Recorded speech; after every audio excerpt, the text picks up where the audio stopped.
Principles of systematics module 12 history of taxonomy. हमने देखा कि जो डाउनवर्ड सिस्टम ऑफ क्लासिफिकेशन था, इसके अंदर हम एनिमल्स को डाइकोटमी की बेस के ऊपर डिवाइड करते थे। अब जो डाउनवर्ड सिस्टम ऑफ क्लासिफिकेशन था, इसके अंदर कुछ शॉर्ट कमिंग्स थी। For example, by the mid of 18th century, shortcomings of downward classification system were recognized, and gradually this system was replaced by another system of classification, which is upward system of classification. अब अगर हम upward system of classification की बात करें, तो it consists of assembling species by inspection into groups of similar and related species and forming a hierarchy by gain grouping of similar taxa to the next lower rank. यानी इसके अंदर हम ऐसे organisms जिनको हम समझते हैं कि वो सिमिलर हैं, उसके अंदर बहुत ज्यादा रिजेम्बलेंस है, उनको एक ग्रुप के अंदर रखते हैं। ये जो सिस्टम था, बफन ने इस सिस्टम को कहा कि ये एक बेहतरीन सिस्टम है।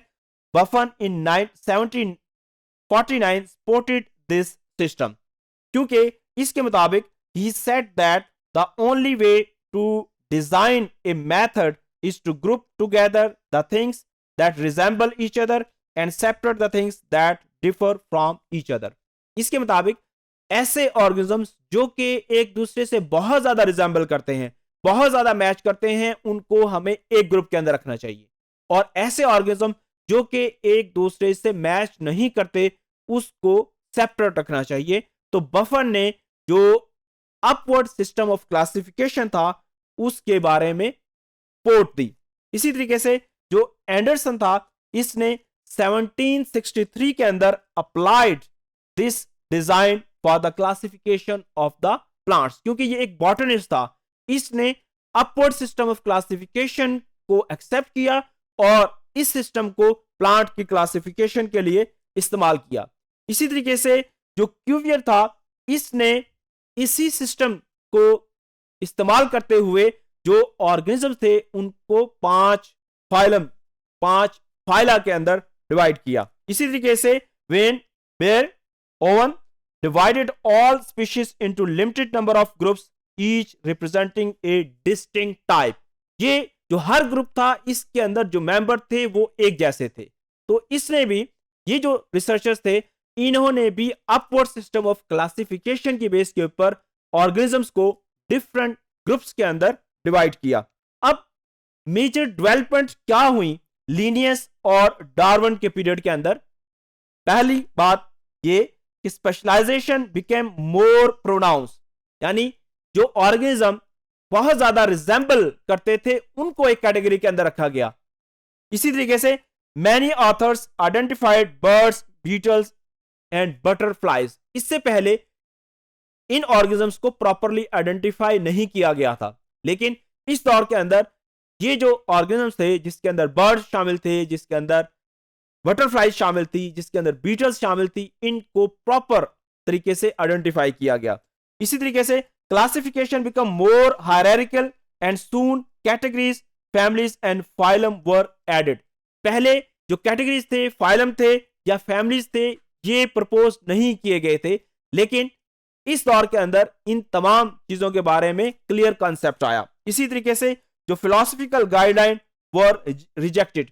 पहले जो ऑर्गेनिजम्स की क्लासिफिकेशन होती थी, वो जस्ट एक फिलोसॉफिकल आइडिया की बेस के ऊपर होती थी। ये जो फिलोसॉफिकल आइडिया की बेस के ऊपर क्लासिफिकेशन सिस्टम था, इसको इस दौर के अंदर रिजेक्ट किया और लॉजिक्स की बेस के ऊपर, सिमिलैरिटीज की बेस के ऊपर ऑर्गेनिजम्स को क्लासिफाई करना शुरू किया गया।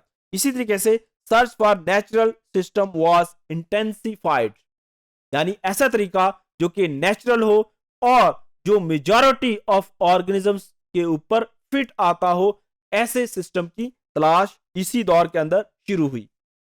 This thought was applied by botanist in 1873 and later bye nearly all zoologists। हम अपवर्ड क्लासिफिकेशन सिस्टम की बात करें तो इसको बॉटनिस्ट ने 1873 के अंदर, और बाद में जो zoologist हैं, उन्होंने भी इस सिस्टम को इख्तियार किया एनिमल्स की क्लासिफिकेशन के लिए।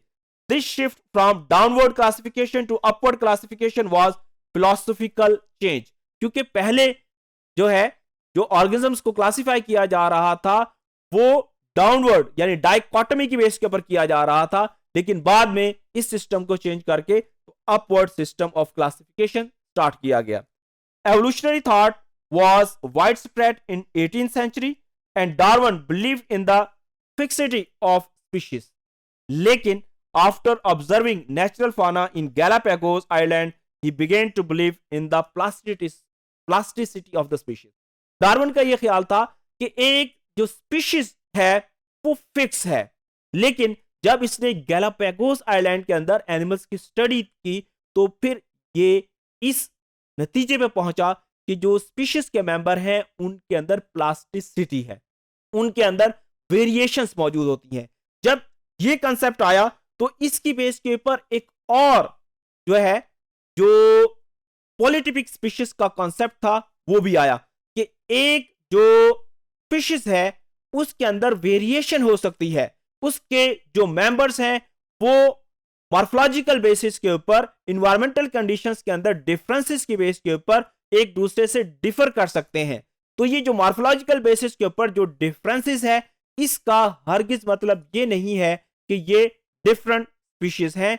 इनको ऐसे जो स्पीशीज थे इनको सब स्पीशीज का नाम दिया गया और बाद में ये कंसेप्ट आया कि एक जो स्पीशीज है उसकी डिफरेंट सब स्पीशीज हो सकती हैं और एक स्पीशीज की अगर ज्यादा सब स्पीशीज है तो ये जो कॉन्सेप्ट था इसको पॉलीटिपिक स्पीशीज कॉन्सेप्ट का नाम दिया गया।